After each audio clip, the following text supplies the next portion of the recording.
Hey, Aaron Rabinowitz here for Red Giant TV. In the last episode of Red Giant TV, Harry Frank walked us through his process of object removal using Mocha Pro, as he did it for our short film, Order Up. In this episode, he'll look at creating the lens flares, particle effects, and color correction used to sell the final beam-out look in the film. Take it away, Harry. Okay, so let's create our particle effects. Now, there's a lot of cans that get zapped away, so I think an efficient way to work would be to establish one particle look and pre-comp that and reuse that for each shot, or maybe we can make a couple variations. But rather than having the particles sort of tracked in the scene and have the emitter bounce around two-dimensionally inside the composite, I think that's overcomplicating it. We really just want to put the particle effects at each point where we want these to zap away. So I'll create one comp. Maybe I'll call this particle effects 1, assuming that we'll make more than one of these. And take that, pre-compose it so that it's in its own comp, and hop inside here and apply trap code particular.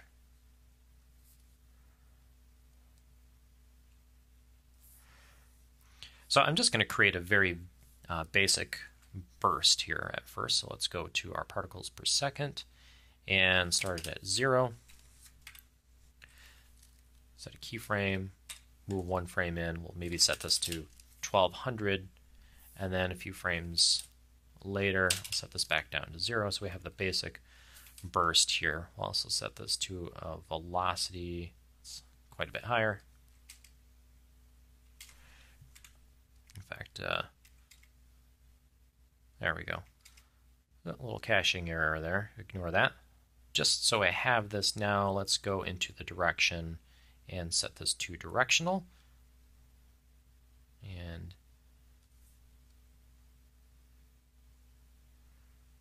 set it upward and go to physics, error, turbulence, and just add a little bit of turbulence on the position. This is nowhere near the final effects, but I just want to get this positioned.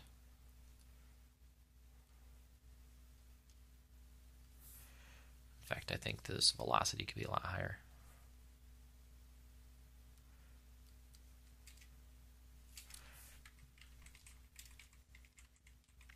So I'll set the emitter position to be fairly low down here at the bottom of the screen.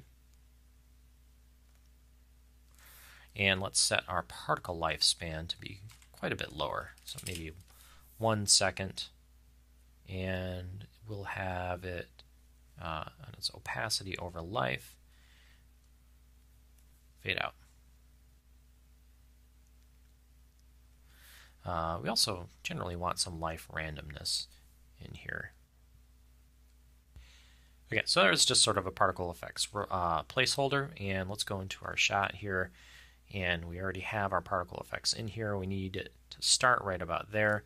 In fact, if we go inside here, we should probably trim this duration up just to a few seconds.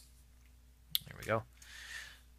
Now, we need our tracking data. So, in fact, when I saved all my data out, one thing I forgot to do was actually save some transform data. So let's go to, I'm going to go back to Mocha Pro.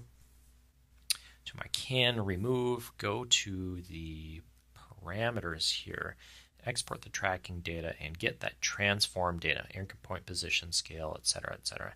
So let's just copy that to the clipboard, create a null object. Let's just rename this the tracking null. Rewind to the beginning, paste our data. And let's take a look at what we got. We have anchor point, position, etc. So we have all these keyframes, but we don't have it locked to where that can is because we have both anchor point and position, so they're kind of almost offsetting each other. I'm just going to uncheck the anchor point, set these both to 0 and 0. Now we can see that we've got that null object locked right to where that can is. So my particle effects here, I'll just parent it. In fact, I can hold down Shift so that'll bring it right to the to where that that null object is, and move the particles right down there. In fact, I can probably scale this down quite a bit.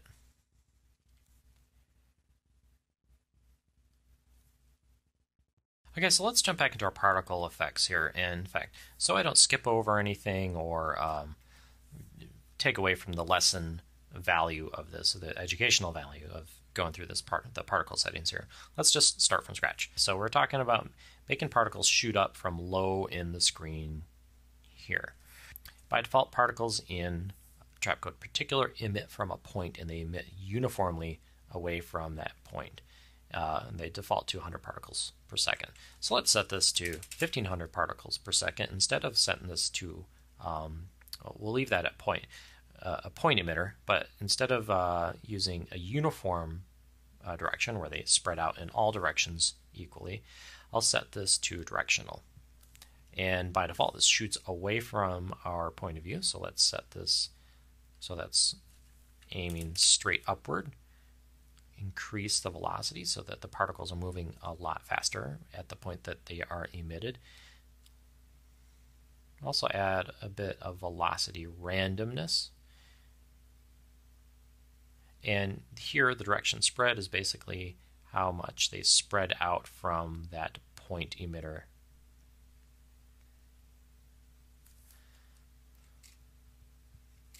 So I probably want to have these fairly tight, not shooting all over the place. And to get that sort of explosion kind of factor, we can just start it from that high particle count and lower it down to 0.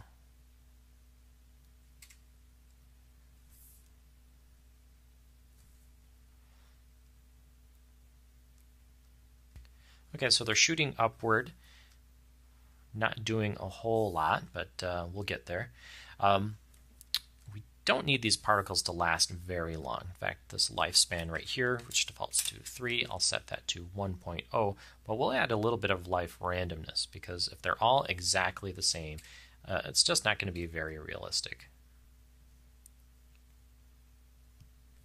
In fact, I'm going to keep turning this velocity up just a little bit.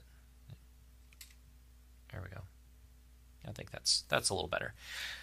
So let's jump down from the particle or the emitter section down to the physics section and add a little bit of motion here. So I talked about the turbulence field. So we have a few different things in here that we can add motion to the particles after they are born. We have a spin, which basically has the particles move in an oscillating motion along their path.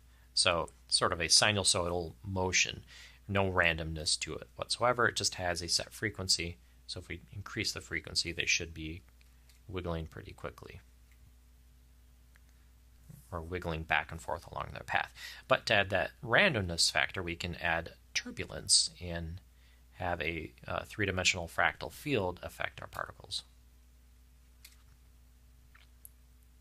Now, although I want them moving fairly quickly with this high velocity, eventually I'd like them to sort of slow down and have some resistance in the air as they emit upward. And I can do that also in the air section here just by turning up the air resistance. So you'll notice that they'll start to compact downward, even though they'll have the initial velocity of whatever I had, about 1200 or actually 1400 pixels per second.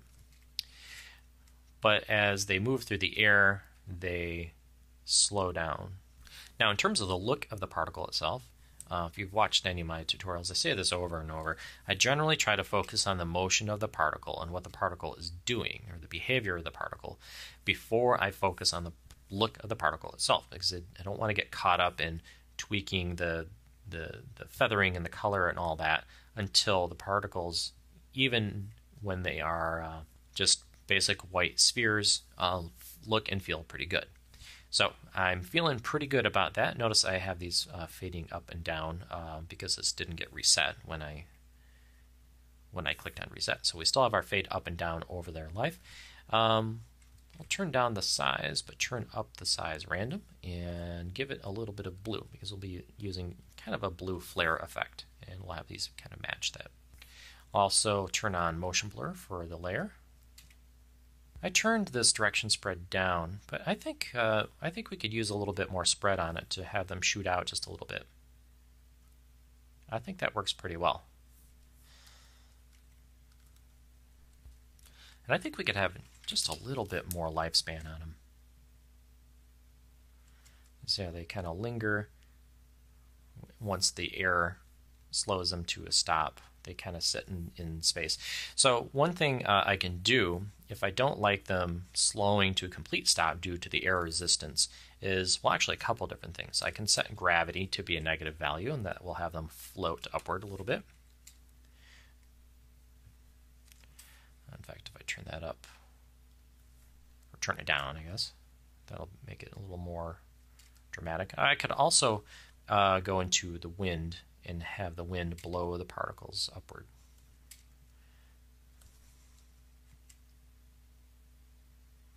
There. So now if we go into our composite here, let's hide our parenting column because we don't need that. Right about there.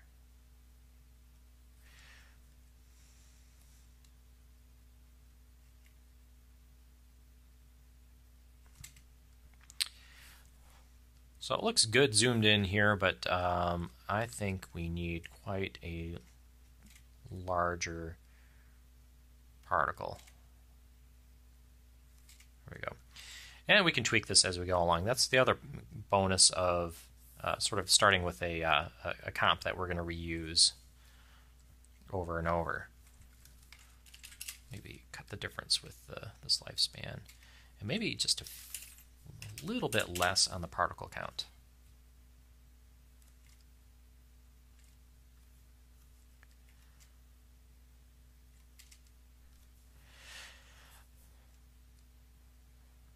Okay, so right here we need to make sure that the particles actually look like they're going behind our pizza guy. So I'm going to, no, not the remove, I'm going to duplicate the clean plate, put that above our particle effects. Let's go to channel. We can use the channel combiner, set this to lightness only. And actually, let's grab the red channel. So we're just isolating, or we're just assigning red to be the luminance here. We're viewing only lightness. And let's go to levels and crush levels. So we basically have a black and white matte between the background and the foreground, right where his body is. It's not going to be perfect, but it should be good enough to have the particles appear like they go behind him without having to do a full roto of our pizza guy. In fact, what I'm going to do is pre-comp him.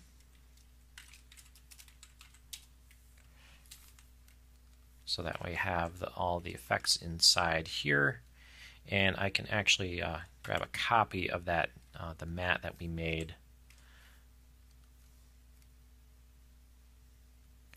so that this can also overlap right here.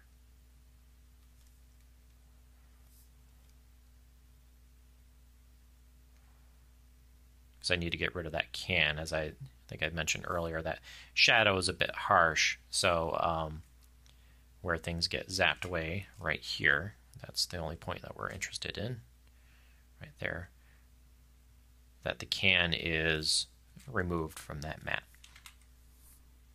So now in our particle effects here, we can tell it to Lumimat from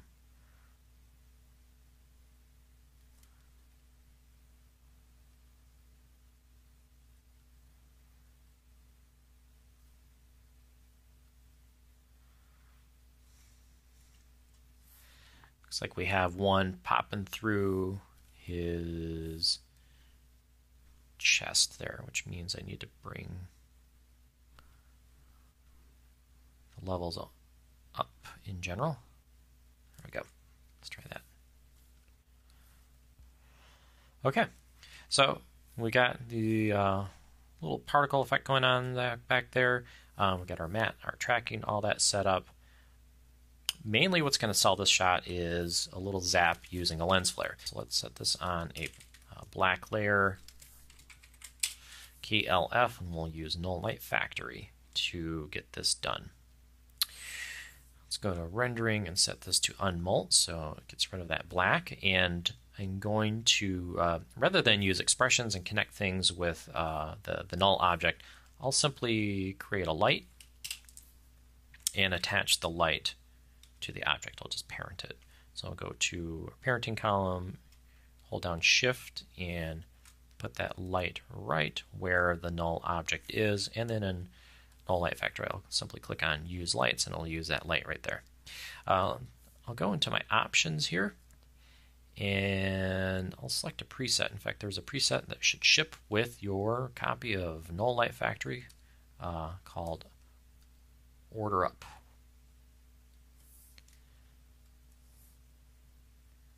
So now with that parented, I can simply animate the light independently. So right here is where it should turn on. In fact, again, let's not worry about anything that happens before the zap.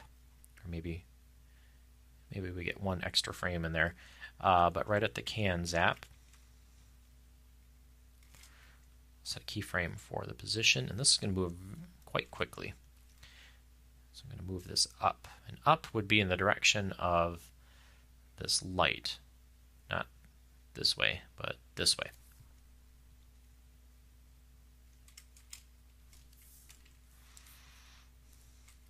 So I give it one extra frame so that I can start the brightness at 0, set a keyframe for that, and then move forward one frame. Set it to, no, 100 should be just fine. Looks like I have 2 extra frames, so I drag that forward 1.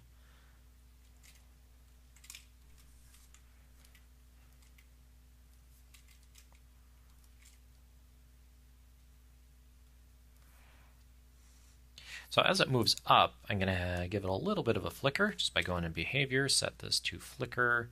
We'll have it flicker maybe 16 times per second, flickering between 80 and 100.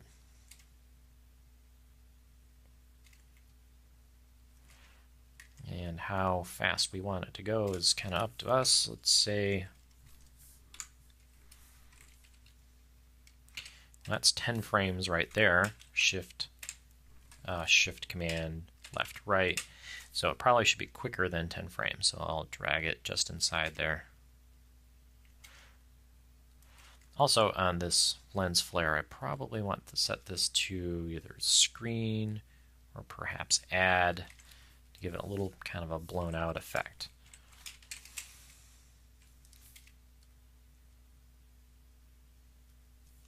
Okay, so let's take a look at what we've got here. So we've got our can back there. Pete's Dude passes in front of it. Just as he's starting to pass behind it, we have a little flash. In fact, maybe I do want this to have one extra frame of fade up. One last effect is just a little bit of a lighting effect, or what appears to be a lighting effect. We'll just use a little solid on here. Just a full screen solid. Double click the ellipse tool so we can put an elliptical mask on it. Drag it way down and feather this quite a bit. And then let's also attach this to the tracking null. Duplicate that Pizza Dude matte and set the Luma matte here. This should be kind of in the perspective of the ground, so I'm going to move it down like that. And then set this to your favorite blending mode. I'll use linear dodge or linear light. So just a bit of a lighting effect as these things sort of pop away. So this will simply animate its opacity over time. In fact, let's trim this up and set our opacity keyframes. So right about now would be a good time to start thinking about how we are going to color grade this. If you're just one person in the production process, you might want to just stick to color grading within After Effects, and there's nothing wrong with that. However, there are other workflows to follow. You could certainly hand your color correction off to the editing process or even after the editing process. So depending on your workflow, there's probably a product that will match what your needs are in terms of color grading. So let's start with something very simple. Let's add Magic Bullet Mojo. Now, if you're looking for a very quick and easy color grading plugin, you really can't beat Magic Bullet Mojo. For 49 bucks, you get a nice color grade, and you've got some pretty basic controls over it, but really there's no wrong way to use it. If it's too contrasty and you'd like to restore some of that detail, you can pull the punch into a negative direction. If you'd like it a little bit cooler, you can pull the warmth into a negative direction as well. You can crank up the overall mojo as you see fit. This plugin runs on a number of editing applications such as Final Cut 10, Final Cut 6 and 7, as well as Adobe Premiere and After Effects. So you're in good company when you're using Mojo, and you'd be able to replicate the settings between each platform. Now, Mojo is probably one of the simplest workflows you can have. On the other end of the spectrum, in terms of workflow complexity, we have the option of using lookup tables.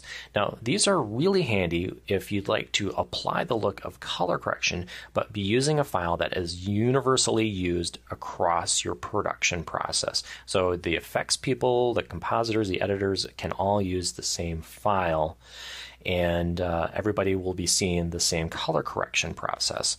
So I'll create a solid. This will be my LUT. Now let's generate the basic color correction using a free plugin called Colorista Free. This is basically a three-way color corrector that allows us to do a basic color grade here. So what I'm going to do is pull the shadows into a kind of a blue tone.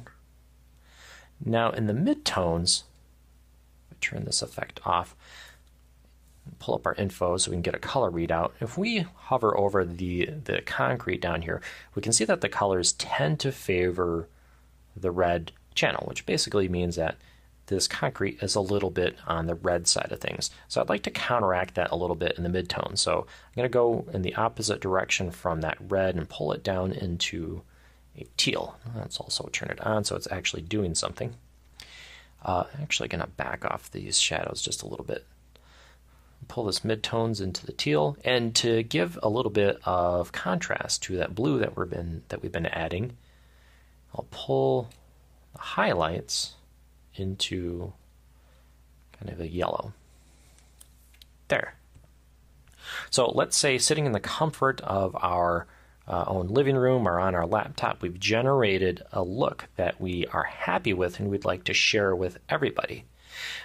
We can use a free tool called LUT Buddy from Red Giant, and what we're going to do is put a copy of this up at the beginning and set this to draw a pattern, and it's going to draw a little grid up here in the upper left.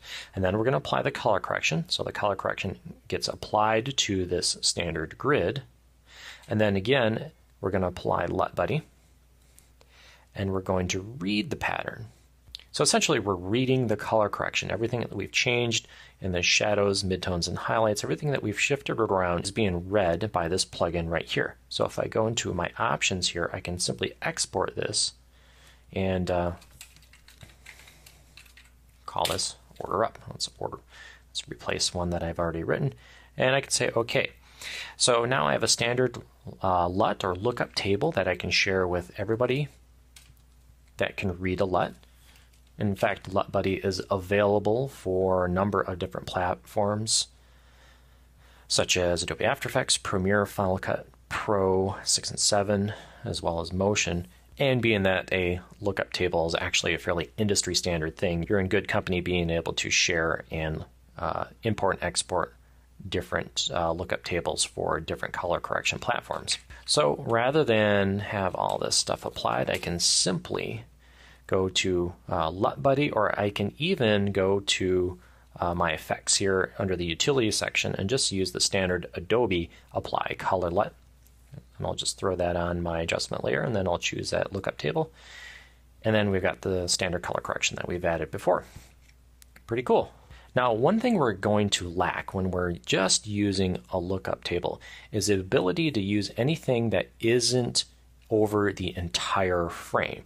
This would be something like vignette or edge softness or diffusion, things that aren't necessarily just applying a standard color grade to every single pixel on the screen.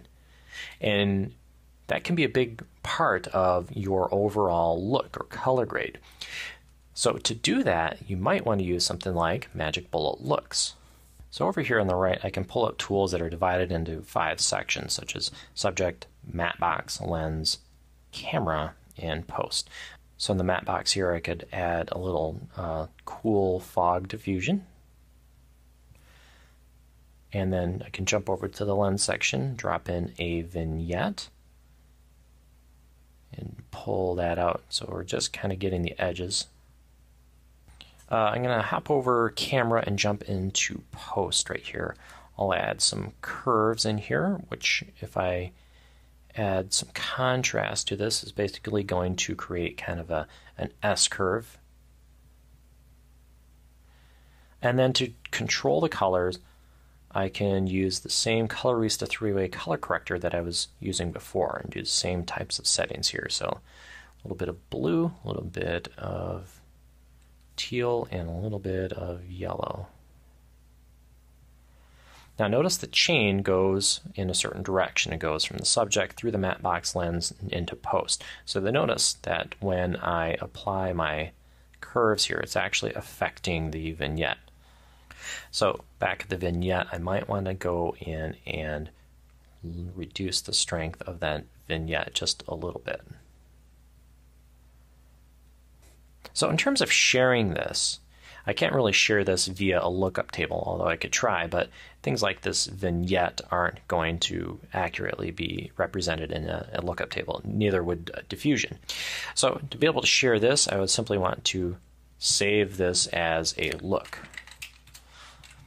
And then to be able to share this, I can send that look to anybody that's using Magic Bullet Looks, which would be Final Cut Pro 7 or 10, After Effects, Avid Media Composer, and Adobe Premiere. So you're still in pretty good company being able to share a look from one host app to the other. So that about wraps it up for this tutorial. I hope you learned something, and I hope you enjoyed it. My name's Harry Frank. Thank you so much for watching. Thanks, Harry. Well done. If you enjoyed this tutorial, check out Harry's site at graymachine.com, where you can find a whole bunch of awesome goodies, including free presets, tutorials, and a link to Harry's fantastic training DVDs like Complete Training for Trapcode Particular or Trapcode Form Training. Also, don't forget to check out Harry's killer Red Giant Guru preset packs, looping backgrounds for Trapcode Suite, cinematic flares for No Light Factory, Video Rock for Particular, Weddings for Trapcode Suite, and Holidays for Particular. Because hey, it's always that most wonderful time of the year. And by the way, you can get all of those and much more as a part of the Red Giant Guru Suite. Don't forget, you can download a free trial version of the software that Harry used in this tutorial at redgiantsoftware.com, and you can get free presets for Red Giant plugins on redgiantpeople.com. And to keep up with the latest news about new products, tutorials, tips, and deals, don't forget to follow us on Twitter, Facebook, or on our blog. Once again, I'm Aaron Rabinowitz for RedGiantTV.com. I'll see you next time.